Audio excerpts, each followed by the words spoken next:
TV நேயர்களுக்கு மீண்டும் என் அன்பு கலந்த வாழ்த்துதலை தெரிவித்துக் கொள்கிறேன்.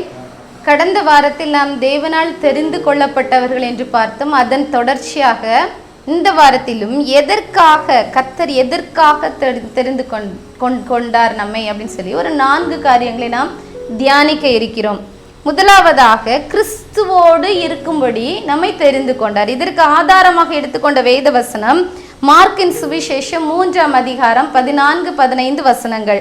அப்பொழுது அவர் 12 பேரை தெரிந்து கொண்டு அவர்கள் தம்மோடு கூட இருக்கவும் பிரசங்கம் பண்ணும்படியாக தாம் அவர்களை அனுப்பவும் வியாதிகளை குணமாக்கி பிசாசுகளை துரத்தும்படி அவர்கள் அதிகாரமுடையவர்களாய் இருக்கவும் அவர்களை ஏற்படுத்தினார். 3 காரியங்களை தேவன் இதில் என்ன செய்கிறார். அதற்காக அவர் என்ன செய்கிறார், அவங்களை என்ன செய்கிறார், தெரிந்து கொள்றார். முதலாவது காரியம் என்னன்னு பார்த்தீங்கன்னா, கிறிஸ்துவோடு இருக்க வேண்டும் என்று நம்மை தெரிந்து கொண்டார். கிறிஸ்துவோடு இருக்க வேண்டும் என்று நம்மை சும்மா தெரிந்து கொள்ளலைங்க. நம்ம அவரோடு இருக்கணும்னு நம்ம என்ன செய்கிறார், தெரிந்து கொள்கிறார். இன்னைக்கு நம்ம நினைக்கிறோம், நம்ம வீட்டுக்கு வந்தால் நம்ம மனைவி பிள்ளைங்க நம்மக்கிட்ட வந்து பேசணும், நம்மோடு இருக்கணும், அவங்க சந்தோஷமாக இருக்கணும் அப்படின்னு சொல்லி நம்ம விரும்புகிறோம். அதே போல நம்மை படைத்த இறைவன் நாம் அவரோடு இருக்க வேண்டும் சொல்லி அவர் விரும்புகிறார். அப்போ நம்மை தெரிந்து கொண்டதன் நோக்கம் என்ன? நாம் அவரோடு இருக்கணும், அவரோடு பேசணும், அவரோடு உறவாடணும், அவர்கிட்ட கேட்கணும். நம்முடைய துக்கங்களை மட்டும் நம்ம சொல்லக்கூடாது, நம்முடைய தேவைகளை மட்டும் தெரிவிக்க கூடாது. அவருக்கு என்ன வேண்டும், என்ன செய்ய வேண்டும். அவர் இந்த உலகத்தை படைத்த தேவன். அந்த உலகத்தின் ஒரு பகுதியில் ஒரு மக்கள் ஏதாவது கஷ்டப்பட்டு அவங்களுக்காக நீ ஜெபிக்க மாட்டாயா அப்படின்னு சொல்லி நம்ம துக்கத்தை பகிர்ந்து கொள்ளும்போது நாம் என்ன செய்யணும், அவரோடு என்ன செய்யணும், ஜெபிக்க வேண்டும். இயேசுவோடு இணைந்து நம்ம என்ன செய்ய வேண்டும், இதை தான் நம்ம விரும்புகிறார் நம்மகிட்ட. அப்போ நம்ம தெரிந்து கொண்டதின் முதலாவது நோக்கம் என்ன அப்படின்னா, நம்ம அவரோடு இருக்கணும், அவருடைய பிள்ளையாக. அவர் நம்மகிட்ட எதிர்பார்க்கக்கூடிய ஒவ்வொரு காரியங்களையும் நம்ம அவரிடத்துல என்ன செய்யணும், நம்ம என்ன செய்யணும், செய்ய வேண்டும். இரண்டாவது பார்த்தீங்கன்னா, அவர் எதற்காக நம்மை தெரிந்து கொண்டார்னா, சுவிசேஷத்தை அறிவிப்பதற்காக. தம்மோடு இருக்க மட்டும் இல்லை, பிரசங்கிக்கும்படியாக அவர்களை அனுப்புறதற்கு தெரிந்து கொண்டார். இன்னைக்கு நம்ம நினைக்கலாம், எனக்கு பிரசங்கம் பண்ண தெரியாது. நீங்கள் பிரசங்கம் பண்ணணும்னு அவசியம் இல்லை. அதற்காண்டி ஒரு இறையியல் கல்லூரியில் போய் படித்துட்டு வரணும்னு அவசியம் இல்லை. உங்களுடைய சாட்சிகளை மற்றவரிடத்துல பகிர்ந்து கொள்ள வேண்டும். உங்கள் வாழ்க்கையே ஒரு சாட்சியாக நீங்கள் மாற்ற வேண்டும். இயேசு கிறிஸ்துவை பின்பற்றுகிற நாம் நம்மிடத்துல என்ன பிரதிபலிக்க வேண்டும்? இயேசுவினுடைய சுவாபங்கள் நமக்குள்ள வரும்போது நம்மை பார்க்குறவங்க யாரை பார்ப்பாங்க? இயேசு கிறிஸ்துவை பார்ப்பாங்க. அதே ஒரு பெரிய சுவிசேஷம். சொல்வதை காட்டிலும் நம்முடைய வாழ்க்கை நம்ம எனக்கு நினைச்சிருந்த மற்றவங்களுக்கு முன்மாதிரியாக அவங்க வந்து கேட்பாங்க, எப்படி நீங்கள் சந்தோஷமா இருக்கீங்க, எப்படி உங்கள் வீட்டில் இப்படி ஒரு சமாதானம், எப்படி உங்களுக்கு எல்லாத்துலேயும் ஒரு திருப்தி, நீங்கள் என்ன போட்டாலும் நல்லா தான் இருக்குது, சாதாரண 500 ரூபா சாரீ கட்டினாலும் ரொம்ப விலை கூடனது கட்டின மாதிரி இருக்கிறது அப்படின்னு சொல்லி உங்ககிட்ட அவங்க வருவாங்க. பாரு, உங்களுடைய சாட்சியான வாழ்க்கை வரும்போது நீங்கள் இயேசுவை குறித்து சொல்லலாம். நாங்கள் ஜெபிக்கிறோம், இந்த இயேசு பெரியவர், எங்களுக்குள்ள சந்தோஷத்தை தந்திருக்கிறாரு, சமாதானத்தை தந்திருக்கிறாரு. அந்த இயேசுவை நீங்கள் பாருங்கள். நீங்கள் அவங்கள ஒன்றும் செய்ய மாற்ற போகிறதில்ல. அந்த சந்தோஷத்தை நீங்களும் பெற்றுக்கொள்ளுங்க அப்படின்னு தான் நீங்கள் என்ன செய்ய போகிறீங்க, சொல்ல போகிறீங்க. தெரிந்து கொண்டதின் நோக்கம் முதலாவது அவரோடு இருப்பதற்காக, ரெண்டாவது அவரை பற்றி சொல்வதற்காக. நம்ம சொல்கிறோமா? இன்னைக்கு ஒரு இடத்துல ஒரு 5 கிலோ அரிசி ஃப்ரீயாக கொடுக்குறாங்க அப்படின்னா அப்படியே நம்ம ஃப்ரெண்ட்ஸு சர்க்கிள் எல்லாத்துக்கும் வேகமாக பரப்பிடுவோம். பக்கத்து ஊருக்காரையிலேருந்து எல்லாம் செய்வாங்க. பக்கத்து ஒரு 60-70 கிலோமீட்டரில் இருக்கிறவங்க கூட வந்துடுவாங்க. எதுக்கு? அந்த இலவச அரிசி, இலவசமாக கொடுக்கப்படக்கூடிய ரட்சிப்பை பற்றி நம்ம சொல்கிறோமா? இலவசமாக கிடைக்கக்கூடிய சந்தோஷத்தை பற்றி சொல்கிறோமா? இலவசமாக கிடைக்கக்கூடிய சமாதானத்தை பற்றி சொல்கிறோமா? எத்தனை பேர் சந்தோஷத்தை சமாதானத்தை இழந்து தவித்து புலம்பிக் கொண்டு இருக்கிறாங்க. எப்படி விடுதலை பெற வேண்டும் என்று தெரியாமல் எத்தனை பேர் தற்கொலை செய்து கொள்கிறார்கள், நரகத்தை நோக்கி போயிட்டு இருக்காங்க. இன்னைக்கு நம்மை தெரிந்து கொண்டிருக்கிறாரே. நம்முடைய வாழ்க்கை, நம்முடைய ஜீவியம் பரிசுத்தமாக இருக்கும் என்றால், நம்ம கிறிஸ்துவோடு இருப்போம் என்றால் நம்ம என்ன செய்யணும்? அவரை பற்றி கண்டிப்பாக நம்ம என்ன செய்ய வேண்டும், சொல்ல வேண்டும். அவரை பற்றி என்ன செய்யணும், சொல்லணும். அதுக்கு தான் நம்மை தெரிந்து கொண்டிருக்கிறார். மூன்றாவது என்னன்னு அப்படின்னா, அவர் அடையாளங்களையும் அற்புதங்களையும் நோய்களையும் குணமாக்கினார் சொல்லி இந்த உலகத்துல அவர் இருக்கும்போது நன்மை செய்கிறவராகவே சுற்றி திரிந்தார். அதே போல என் பிள்ளையும் செய்யணும் அப்படின்னு ஆசைப்பட்டார். இன்னைக்கு நீங்க நினைக்கிறீங்க, நான் ஒரு பெரிய 40 லட்சம் ரூபா கார்ல போறேன்னு, என் பிள்ளை அதை காட்டில நல்ல பெரிய கார்ல போகணும்னு நீங்க ஆசைப்படுறீங்க. நான் ஒரு கோடி வீட்டில் இருந்தேன்னா என் பிள்ளைக்கு வீடு வந்து 2 கோடி இதில் நினச்சி எஸ்டிமேஷனில் போடணும் அப்படின்னு சொல்லி நம்ம பிள்ளைங்களை எல்லா விதத்துலேயும் பார்க்குறோம். தேவன் நம்மகிட்ட எதிர்பார்க்கறது என்னன்னா, அவர் நன்மை செய்தவரை சுற்றி திருந்தார். என் பிள்ளை அதே போல அடையாளங்களை அற்புதங்களை என்ன செய்யணும், நிறைய செய்யணும். இன்னும் நிறைய பேர் என்ன செய்யணும், என்னுடைய சந்தோஷங்களை எனக்குள்ள வழி நடத்தணும். ஏன்னா அவர்கிட்ட இருக்கிறது ஆசீர்வாதம், சமாதானம், சந்தோஷம், ஐக்கியம், ஆவியின் கனிகள் அத்தனையும் இருக்கிறது. அத்தனையும் மக்கள் பெற்றுக்கொள்ள வேண்டிய. இதெல்லாம் கிடைக்காம சிற்றின்பங்களை நோக்கி இதெல்லாம் எனக்கு சந்தோஷம் கிடைச்சிடாதா, சமாதானம் கிடைச்சிடாதா, எனக்கு மூளைக்குள்ள ஒரே குழப்பமாக இருக்கிறது, அதுலேருந்து கொஞ்சம் விடுதலை கிடைச்சிடாதா, நான் ஒரு சினிமா தியேட்டருக்கு போய் ஒரு 2.5 மணி நேரம் நான் படம் பார்த்தா எனக்கு அதுலேருந்து விடுதலை கிடைச்சிடாதான்னு சொல்லி சிற்றின்பங்களை நோக்கி பார்த்து ஓடுறாங்க. ஆனால் திருப்பி அங்கேருந்து 2.5 மணி நேரம் கழித்து வெளியே வந்தவர் பழையபடி கஷ்டம், பழையபடி துக்கம், பழையபடி வேதனை.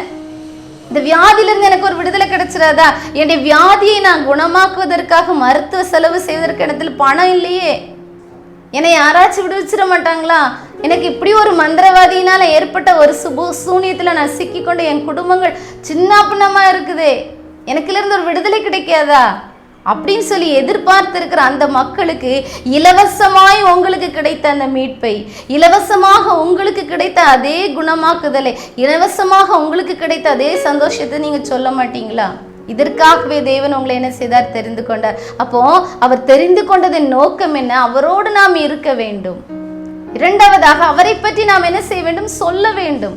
3வதாக அவர் எவ்வாறு நன்மை செய்கிறவராக சுற்றி திரிந்தாரோ இந்த உலகத்துல அதே போல நீங்களும் நன்மை செய்கிறவர்களாக சுற்றி தெரிய வேண்டும். இதற்காகவே நம்மை தெரிந்து கொண்டார். இதைதான் மார்க் 3:14-15 தெளிவாக தேவன் குறிப்பிட்டிருக்கிறார். இதற்காக தான் மகனே மகளே நான் உன்னை செய்தேன், தெரிந்து கொண்டேன் அப்படின்னு சொல்லி. இப்போ லூக்கா 15 அதிகாரத்துல இருக்க இந்த இளைய குமாரன் கதையை நம்ம எடுத்துக்கொள்வோம். அப்ப இந்த இளைய குமாரன் கதை எல்லாருக்கும் தெரியும்.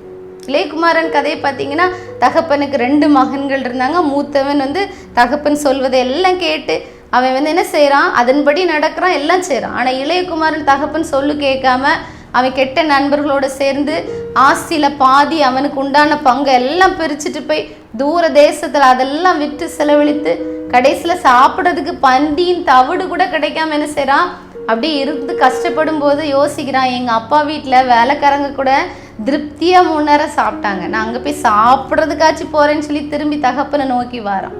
தகப்பன் அவரை ஏற்றுக்கொண்டு அவனுக்கு என்ன செய்கிறாங்க, கன்றுக்குட்டி, நல்ல இளங்கன்றுக்குட்டி அடித்து விருந்து வைத்து பாதரட்சிகளை போட்டு மோதிரம் போட்டு புது ட்ரெஸ் எல்லாம் போட்டு பெரிய விருந்தே பண்ணுறார்.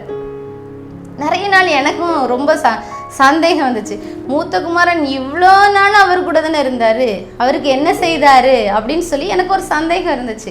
ஆனால் தேவன் அதை தெளிவுபடுத்தினார் பாருங்க. இளைய குமாரன் வந்தான், அவனுக்கு எல்லாம் செய்தார், ஏற்றுக்கொண்டார்.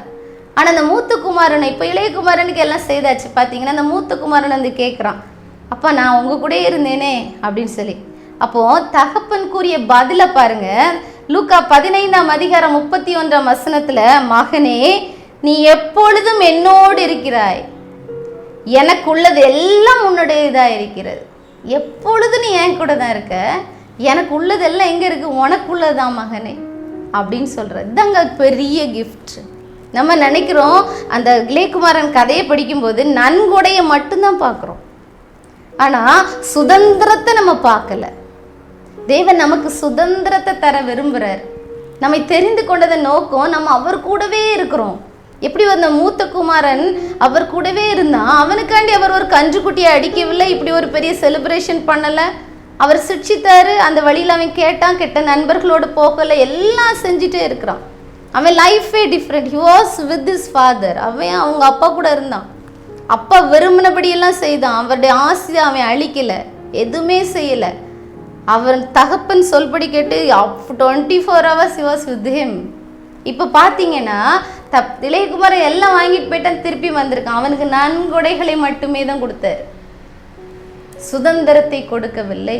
ஏசு கிறிஸ்து உங்களை பார்த்து சொல்ல, நீங்கள் ஏன் கூட இருக்கிறீங்க, நீங்கள் என்ன செய்வீங்க அப்படின்னா, நான் சொல்லுவேன், நீ இந்த தீமையான வழியில போகக்கூடாது, இந்த காரியத்தை செய்யக்கூடாது அப்படின்னு சொல்லி வேத வசனங்களின் மூலமாக நம்மை சிட்சித்து திருத்தி நம்ம என்ன செய்யற ஒரு கட்டுப்பாட்டுக்குள்ள ஒரு நம்மை ஒழுக்கமாக நடத்துகிற தேவன்.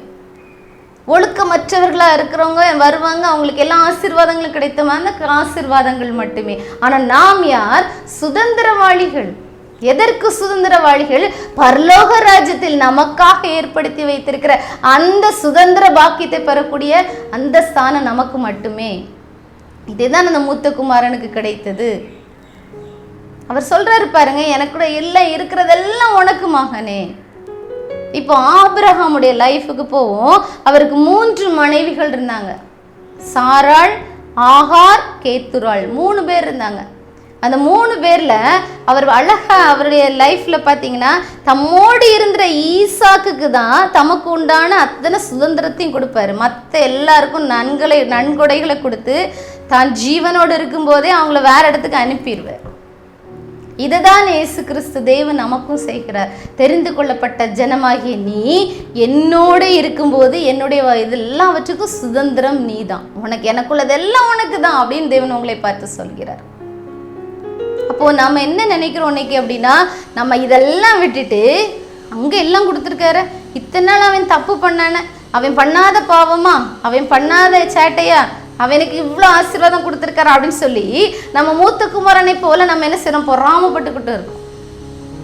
ஆனா நமக்கு வைத்திருக்கிற தேவன் வைத்த ஆசீர்வாதம், அந்த பெரிய கிஃப்டை நம்ம உணராதவர் நம்ம முறுமுறுத்து கொண்டு அதை சுதந்திரத்து கொள்ள முடியாதபடி நாம் இருக்கிறோம்.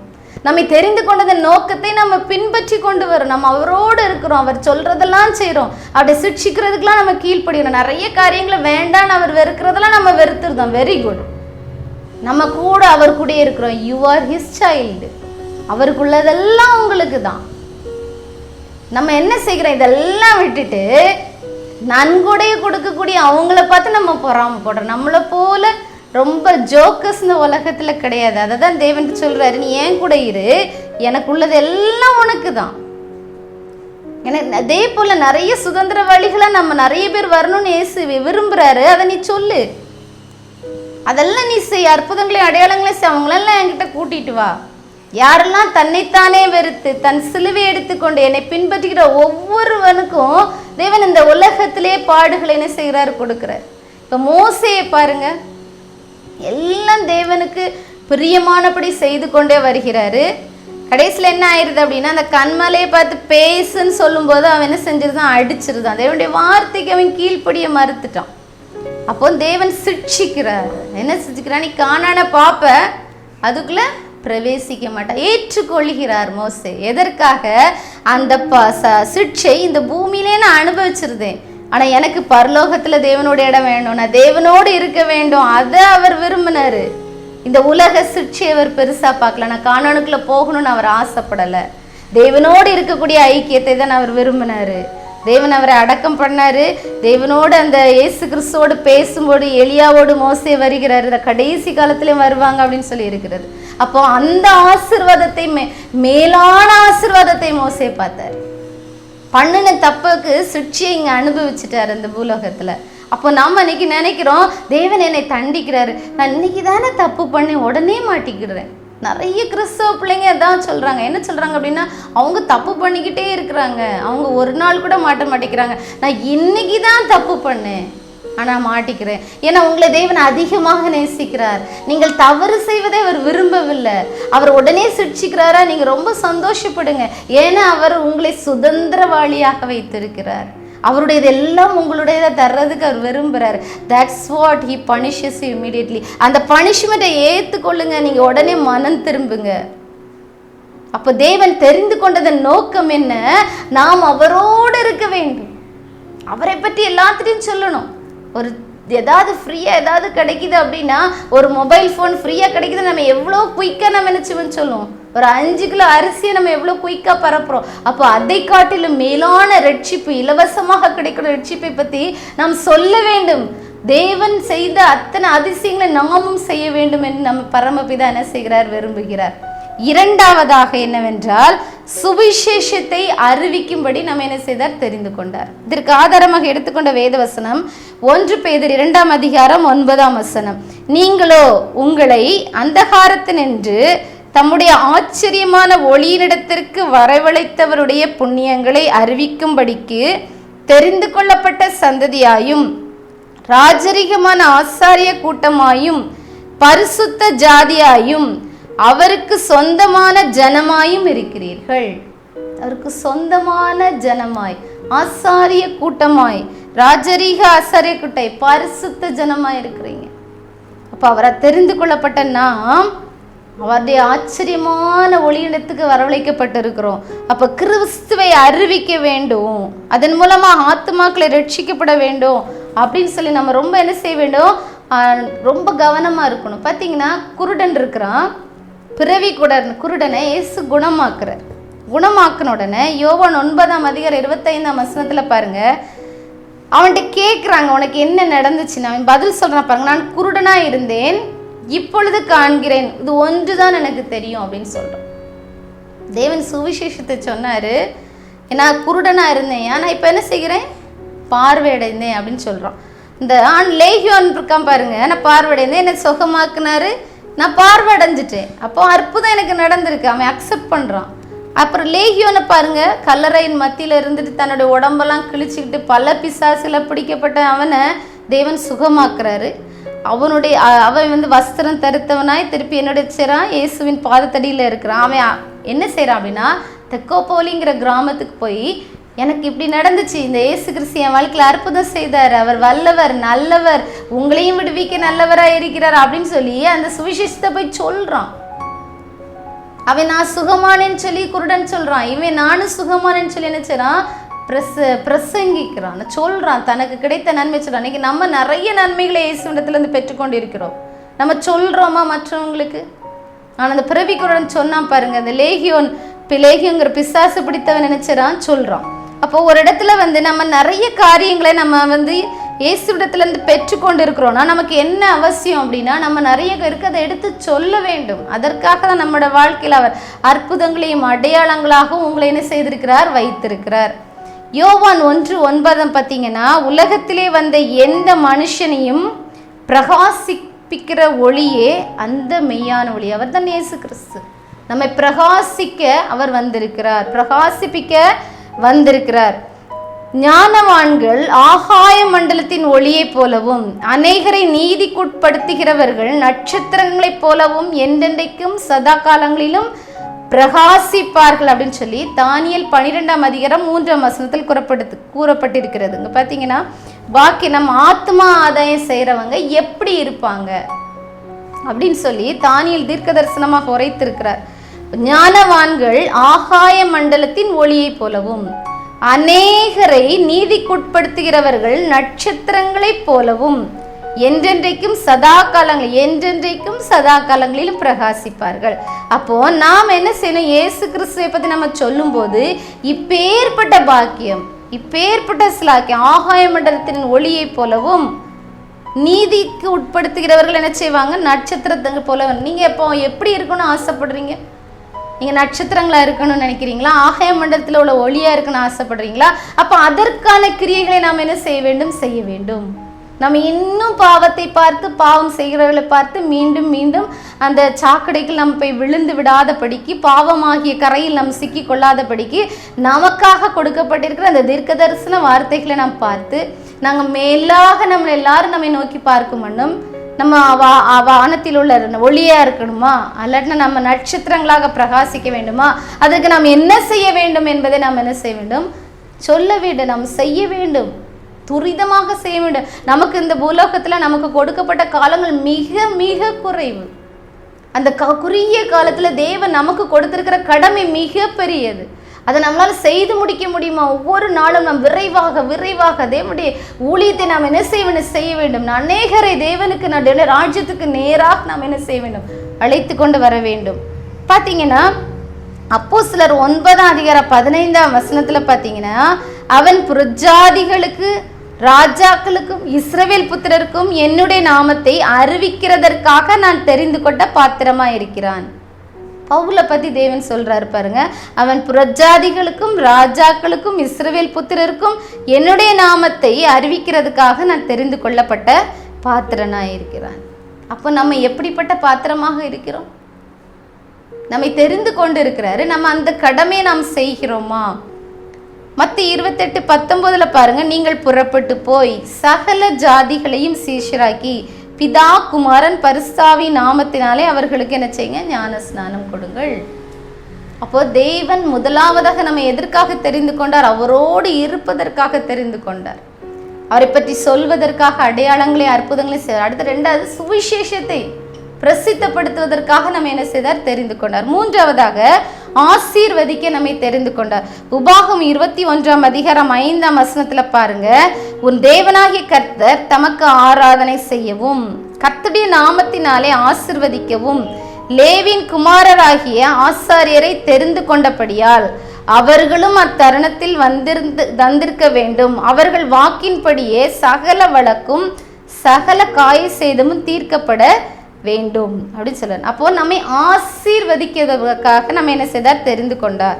அப்போ கர்த்தர் நம்ம பார்த்தீங்கன்னா சபையார் எல்லாரும் கூடி வரும்போது இஸ்ரவேலர் எப்படி ஆசீர்வதிக்க வேண்டும் அப்படின்னு சொல்லியிருக்குன்னா, என்னாகம 6:24-25-26 கர்த்தர் உன்னை ஆசீர்வதித்து உன்னை காக்க கடவர், கர்த்தர் தம்முடைய முகத்தை உன்மேல் பிரகாசிக்க பண்ணி உன்மேல் கிருபையா இருக்க கடவர், கர்த்தர் தம்முடைய முகத்தை உன்மேல் பிரசன்னமாக்கி உனக்கு சமாதானம் கட்டளையிட கடவர் அப்படின்னு சொல்லியிருக்கு. இப்போ பிள்ளையாம் பாருங்க, அவனை எத்தனையோ சபிக்கும்படிக்கு இஸ்ரவேல் மக்களுக்கு நேராக போகும்போது தேவன் குறுக்கிட்டு சொல்றாரு, இஸ்ரவேல் மக்களை நீ ஆசீர்வதிக்க தான் செய்யணும், சபிக்கணும். அப்போ அவன் புரிஞ்சுக்கிடுறான். அப்புறம் இஸ்ரவேல் மக்களை ஆசீர்வதிப்பதே தேவனுக்கு புரியும்னு சொல்லி ஆசீர்வதிக்க மட்டும்தான் நினைச்சிடான். அப்புறம் யாக்கோபுக்கு விரோதமாக லாபான் எழும்பி வரும்போது சொப்பனத்தில் தேவன் சொன்னேன், அவன்கிட்ட எதையும் நினைச்சக்கூடாது, பேசக்கூடாது, ஆசீர்வாதமான வார்த்தைகளை தவிர வேற நினைச்சக்கூடாது, சொல்லக்கூடாது. அப்போ தம்முடைய பிள்ளைகளை ஆசீர்வதிக்கிறதுக்கு அவர் எவ்வளவு பிரியமா இருக்கிறார். இன்றைக்கும் உங்களுக்கு விரோதமா எழும்பி உங்களை சபிக்கணும்னு வரக்கூடிய சத்துருக்களை தேவன் எச்சரிக்கிற தேவனா இருக்கிறார். நீங்க நினைக்கலாம், அது எப்படிலாம் சத்தம் போட்டு போனா அப்படி வருவேன், இப்படி வருவேன், அப்படி பேசுறேன், இப்படி பேசுறேன், அப்படிலாம் செஞ்சிருவேன். இன்னைக்கு ரொம்ப ஆஃப் ஆகி இருக்கிறேன். ஆஃப் ஆக்குனது ஏசு. உங்களுக்காண்டி அவர் அவங்ககிட்ட பேசிட்டாரு, அவங்க ஆஃப் ஆகி இருக்கிறாங்க. நீங்கள் அதெல்லாம் மறந்துட்டு இன்னைக்கு நினைச்சுவீங்க தெரியுமா, ஏசு அவனுக்கு தான் நன்மை செஞ்சுருக்காரு, என்னை என்ன செஞ்சுட்டாரு மறந்துட்டார். அப்போ ஆசீர்வதிப்பது அவருக்கு பிரியம். அதனால தான் நம்ம என்ன செஞ்சார்?